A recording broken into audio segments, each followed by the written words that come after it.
So this year will mark 15 years that we've been here on our homestead, and a lot has changed over that time. This little oak tree behind me here, Coy and I planted when he was just a toddler, and that thing was just a seedling, and now it's over 30 feet tall and he's 16 years old. So in this video, we're gonna go through and kind of look back at some of that old footage and see how this place has changed over time. We've done all sorts of things. We've renovated the house, we've added on to the house. We have fenced the entire place. We've had horses come and go. We've had cows, we've had goats, we've had all sorts of animals. We've planted trees and done a lot of habitat work. We have a recent addition of a high tunnel, which is a big part of how we produce the food that we eat.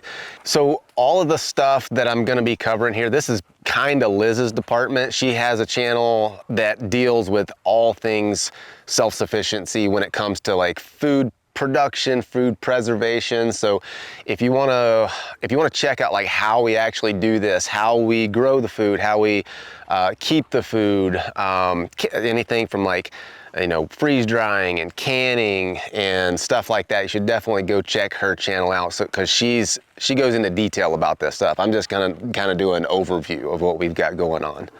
When we first moved in here, Liz was staying home with the kids, and it was just my income as working for the state, and I wasn't getting paid much. So for us, I mean, being out here and gardening and hunting, like that was, I mean, we couldn't have afforded to, we couldn't have fed ourselves. Mm-hmm. We could not have afforded to buy groceries at that point in our lives, without living close to the land and all the hunting and the fishing and the gardening and all that stuff. It was essential to our livelihoods, I guess. Yeah. We've got stuff laying around all over the place. You're gonna have to forgive some of the junk. We've got truck beds. So my oldest boy is right in the middle of a truck rebuild / restoration. But that's the reality of living on a homestead, right? I mean, you see these pictures on Mother Earth News and everything's perfect and manicured. Well, that's total BS. If you actually live on a working farm or working ranch or homestead, keeping it looking like that is, unless you have someone that's dedicated to doing that, is just not gonna happen. The house is just an old farmhouse. It was built in 1954, and I still have the original work order for that. There was no blueprints, no plans at all. All it was a 3-page description of what the people wanted, and it was up to the carpenters to figure out how to build that. It cost them $5,000 to build this house in 1954. So the first thing we did when we moved into this place was we built a deck off the front, and then eventually we kind of did the whole screened-in porch, wraparound flower beds and all of that stuff. And then the house had asbestos shingles on it when we moved in, so we took all of that stuff off and put cedar shakes on there, and I think it just kind of fits our personalities a lot better. Really haven't done a whole lot to the shop. It was the shop was the way it was when we moved in, and the only thing that we've really done is we've added a wood shed onto the side so we can store all of our firewood under there, and that's how we heat our home. We don't have any kind of central heat or anything. Everything is done, everything's heated with just wood heat. So I built this fence around the garden. Again, when we moved in here, there was nothing. When we first moved in here, this garden spot here was literally a junk pile. The guys that originally built this place were tractor mechanics, and they would do all the work in their shop, and it's kind of cool. You can look in there, and they have all of their records for people's tractors where they would do their maintenance, their oil changes and things, and it's just written all over the place, all over the walls and inside the cabinets and things like that. But when they would have a tractor part that broke, they would just like chunk it out the front of the shop, and it would land right here in the garden spot. And so when we first turned this into a garden, as we were tilling, we were constantly tilling up big hunks of steel, gears and carburetors and all sorts of stuff. On the machine shed here, we've just used that. We've used that for, we had horses here at one time, so we had horse stalls in there. We've built a guest house onto the end of it, and then just recently we've built a home gym over there. So we get out there and roll around, do a little jiu-jitsu, some boxing, and try to stay in shape a little bit. And then we've got our milking stanchions and everything down here, so when Liz milks the cow, she can do all that stuff in there. So one of the more recent additions to the homestead is we've built a high tunnel, and this is something I think Liz has talked about this on her channel. This was all done with grants from the USDA, and I think that this program is still available, but it's it ends up being like almost 100% cost share on these things. We put this in 2 years ago, and this is the first year that we've grown a full garden in there. It's been a learning experience. We've got tomatoes that are 7 feet tall in there, and some things are doing really, really well, and then some things are we're just trying to figure it out, kind of struggling with a little bit. But the construction of this thing was not too bad. It took us, I don't know, a couple of weeks of leveling things out, building the frame, and then covering it with the greenhouse tarp plastic. So one of the things that was very important to Liz and I is that our boys have the opportunities that I had when I was a kid. So where I grew up, we were out in the country, and I had thousands of acres to roam around on, and I could go play in the swamps and play in the fields and build forts and camp and all of that stuff. And we wanted those same opportunities for our kids. And so, you know, we moved in here when Coy was just a toddler. I think he was not even 2 years old yet. And the kids have just had the run of this place, have the woods back here where they can go and build forts and, you know, just be feral kids. It's also very important to us that we be as self-sufficient as possible, and so we do put a lot of effort into, you know, collecting the wood that heats our home, producing most of the food that we eat either through the garden here, or a lot of all of our meat comes from hunting and sometimes fishing. And we've had, we've got some new additions. We've got Hazel here. She's pretty new. She's not yet a year old. And then Cedar here, my buddy. He's 2 years old and just my constant companion. But we had our boxer Lily for a long time, and those of you who've been following my videos have seen her quite a bit. She's gone to our elk camp, and we lost her 2 years ago, just before we got Cedar, just unexpectedly. But that's just life, that happens. So Liz decided she wanted to go full bore homestead, and so we went ahead and got a milk cow. So she's been doing the milking. She's been making yogurt, cheeses, ice cream, all sorts of stuff that comes from the milk cow. And she's actually dry right now. She's not milking, but she's due here to have a calf here in just a couple of weeks. So that's kind of exciting. We also have bees here on the homestead, and we've had some trouble with the bees. We've had bees in the past, actually on 2 occasions, and we've managed to kill them all on both occasions. But this time, fingers crossed, seems to be going a little bit better. So we started off with 2 hives this spring, and then we actually had a wild swarm show up, and I was able to capture that. And now, so we've got 3 hives. 2 of them are doing really well. One of them's kind of struggling a little bit, and we're not quite sure what's going on with that. So maybe some of you out there have some insight into that. I think it might be something to do with mites, but I really have no idea what I'm talking about. I gotta get a better gate latching system than this. Come on.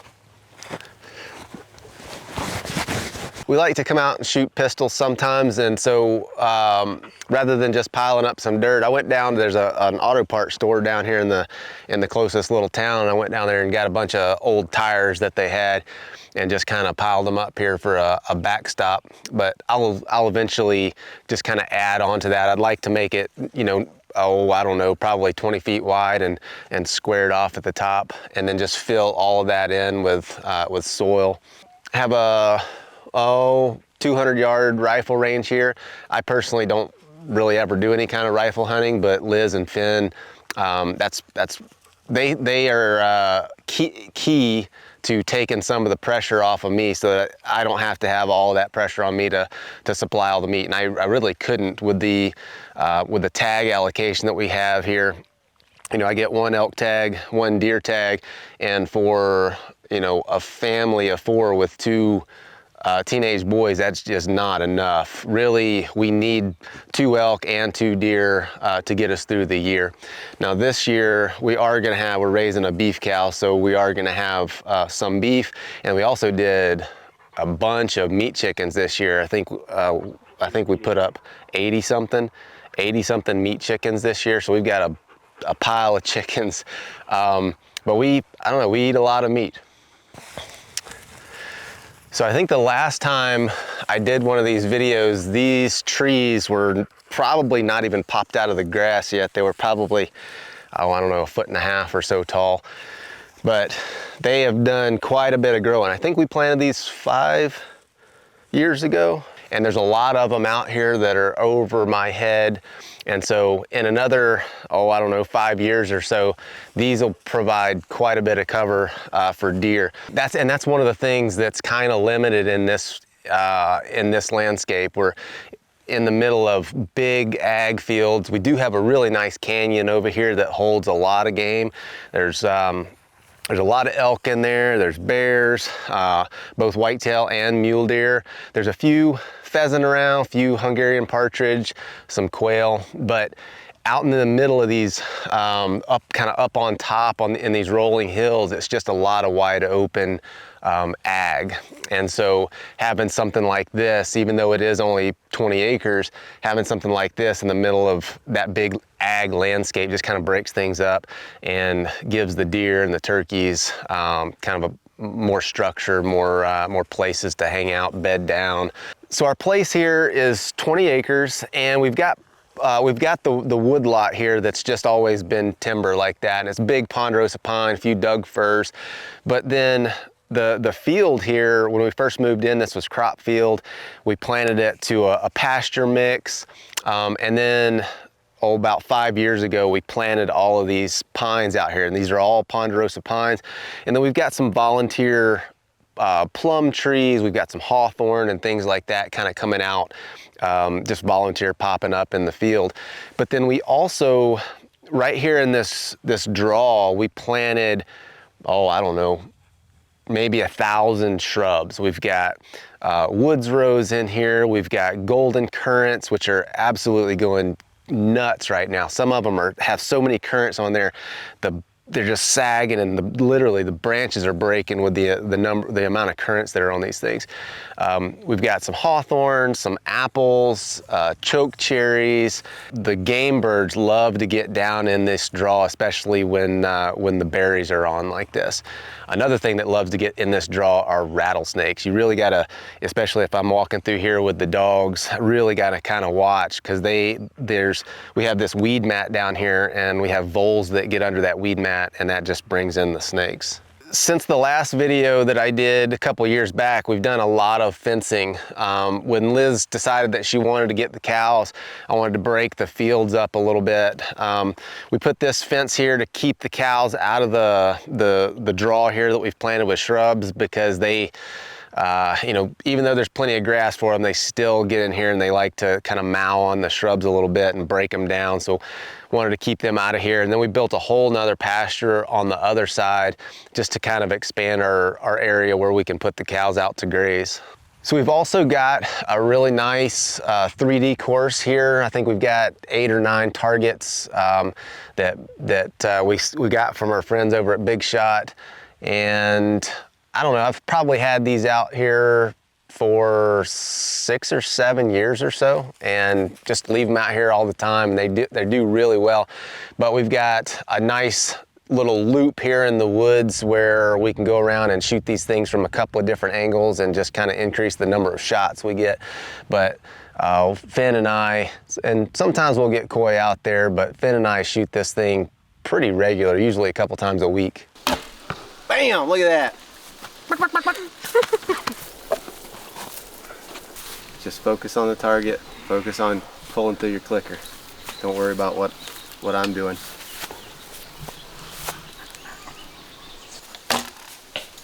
Very good. Don't miss, don't miss, don't miss, don't miss, don't miss, don't miss.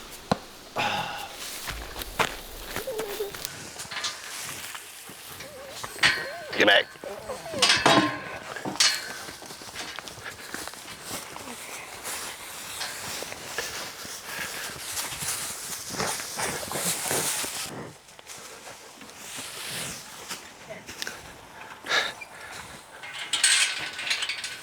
Say right before they all run out. I think we can load up that a bunch of that hay on the tractor and just come and dump it in here. I think we need to put it in the manger over there. No, when we first moved in here, it was just the house, tiny little house. There was no fences, no garden, no trees. It was just a little house. And then we've just slowly over the past 15 years just built it up little by little. It's I don't know, like you have this vision of like what you want your place to be, but then you realize that you have to have money to make that vision come true. And that's one thing at that time that we did not have. And so like we just, as we got a little bit of money, we would work on something and we would do like part of it and then it would stay ripped apart or halfway done for 10 years before we finally got some money to finish it. or I got one of the kids to finish it. But yeah, it's just been this slow, really slow, I feel like, build up of what it is now. I mean, like to look back at pictures and we see, you know, like what it was and what it is now, I'm like, wow, so much has changed. But to like really have lived that whole, 15 years here, it doesn't seem like it was like this really fast thing. It was just like a little bit at a time. So being out here, it is a lot of work. There's constantly something that needs to be built or needs to be repaired or whatever, but it's meaningful work because it's work that you do and it has a direct impact on the quality of your life. Well, no, I agree.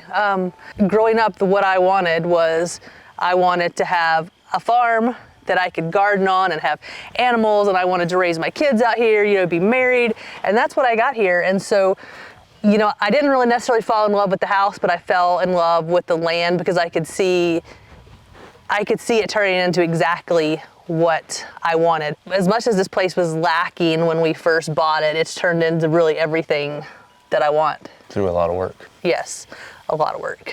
But it was great, to come in here and then just have the kids just be able to live kind of like that life that I had envisioned as a kid myself, wanting my kids, that life I wanted my kids to have, and that's just what they had here. So how many pounds of tomatoes what's your prediction on the pounds of tomatoes you're gonna can this year? Well, at the very beginning, I said, which is kind of like dumb actually to think about it, I said, I just need a couple hundred, that's all I need. And we are at 120, the first three pickings give 120 pounds. And that's give, tomatoes for us to eat on, and then I have 40 quarts of tomatoes put away. I'm guessing now out of here, we're gonna have, 700 pounds. I think so. But I'm super excited because next year we might not have a great tomato crop. So yeah, if I could. That's an important point. Is a lot of times, when the getting's good, you got to get it. Yeah. A lot of things are seasonal. A lot of things are, not even seasonal, but you get a good year every couple of years. Yeah. So, like Liz was saying with the tomatoes, some years are good, some years aren't. We had last year or the year before, we didn't hardly get any tomatoes. We haven't got any tomatoes in probably 5 years. I mean, just one or two here or there to eat. Yeah. But I haven't canned any type of tomato product, since we started traveling. It seems like we've been working on this house forever. I think we put the cedar shakes up on the house after Clay quit fishing game. And then we built the big porch. big porch has been a lifesaver. I mean, it's like a whole nother living space. Our house is only 700 square feet. And so the porch added, you know, another 300 feet probably living space in here. Hey, there's a raccoon out here. I told y'all to go put with the other animals, boy. Actually, I'm gonna take your pictures first. But we ended up redoing the inside of our house. We did a few things like a little at a time, and then we ended up having our dishwasher, the pipe burst in it and flooded the floor. So we had to rip up the floor, and we decided we were just gonna go ahead and do the work we wanted done. And so we basically just kind of gutted the kitchen and the living room, and we didn't want to just put more drywall and stuff up. And so we found one of our neighbors had a barn that was built in the 40s, maybe 30s, that they wanted tore down. And so we went down there and tore it down and took all the wood back here. And that's what we redid the inside of the house with. But so it wasn't just bring the boards down here and use the boards. All the boards had lead paint on them. And so it was really a process of, you know, wearing a mask, and we had to take all that lead paint off. But I was kind of looking for a certain look. I wanted the boards to look old. I didn't want to just like, you know, refurbish them and have them look new. And so we went through this process, you know, of sanding the boards and whitewashing the boards and then sanding them just to kind of get a rough look on them. And that's what we ended up doing all of our boards and all of our walls with. And then same as the floor, we used some of the boards to do the floor. It was a huge process, and by the time we were done, I said I never ever wanted to whitewash a board again. But I love how the house looks now. It's just kind of just what I want. Even with the kitchen, you know, I told Clay, you know, this is how I wanted the layout, and he really just, you know, brought that to life for me. And so it's got really a good flow in here now. And so we love living out here where we do. It doesn't come without its scares, I guess. A couple of years ago, we had a major wildfire that come through here, and it got really close to the house, to the point that we were put on evacuation. We needed to leave, but we didn't. Luckily, it did get put out. Thankfully, all of our farmers come together around here and worked really hard to get that put out. And then also, you know, the Forest Service, they worked together, and it luckily turned out for the best. But we have had things like that happen, but that has been really the scariest situation that we've been in since we've lived here. That was bad. Hit the ground. Sit. Good. Stay. Where did Cedar go? So one of the things that we have done is homeschooling our kids. And we realized through homeschooling that one of the best ways for them to learn is to just let them follow their own interests. They learn the best like that. And so when they get, you know, an idea or they want to learn about something, they can really just dive really deep into that and just explore it and really learn about it instead of, you know, just memorizing something from a book. And that's what Coy is doing here for this next year. He's going to be diving into this major project and learning all about it. So I just got this truck sometime last month. It's a 1978 F-250 Highboy. So far we've torn it down, taken all the body panels off, and we're going to repaint the frame, get all the rust off, and then rebuild it from the ground up. It's going to be a big project. I'm looking forward to learning a lot on it, so it's going to be fun.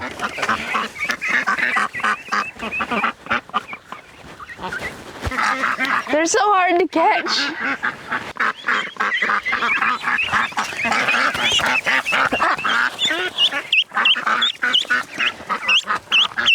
In Idaho here, we have a lot of ducks that we keep under this trampoline. We keep them under the trampoline because the owls come down and eat them if they're not. So every night we lock them up, but every morning we just let them out and let them in this cage. We got some bunnies too, wild little things. Yeah, we used to have maybe, I don't know how many ducks, but we've lost 3 from owls. We used to have a boxer. She passed away maybe 3 years ago. So she's buried right here. And we planted this crab apple on her. But these crab apples are very sour. Very sour. So I'm gonna show you my bow. This year I'm probably not gonna be hunting with my rifle, hunting deer. I'm going to try to get a deer with my bow. Okay, so this bow is Osage. Very, very powerful. I used to have one that had snake skin right here, but wasn't strong enough to kill a deer, so he moved me up to this one. I'm going that far into our targets, and I hope it'll be deadly this year.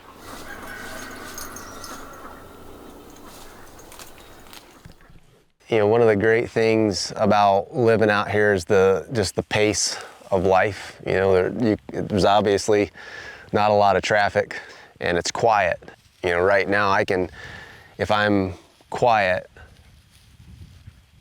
I don't hear anything but the wind. I hear no traffic, I hear no people, no horns honking, none of that stuff. Just the wind and the grass and the pines. I like that. That's important to me. So making this video, I got to dig back through some of the old hard drives and some of the old video that we've had over the last, decade and a half, and kind of relive and reminisce about a lot of that stuff. And in a lot of ways, we've made a ton of progress here. We've kind of built the homestead over time, but then, you look back at that stuff and you kind of miss the way that it was, and you kind of want to hold on to that a little bit. But such is life. Things change, and we're happy with where our homestead is, and there's still a lot of work to do. So I hope you guys enjoyed taking that look back, and will continue to follow along with us.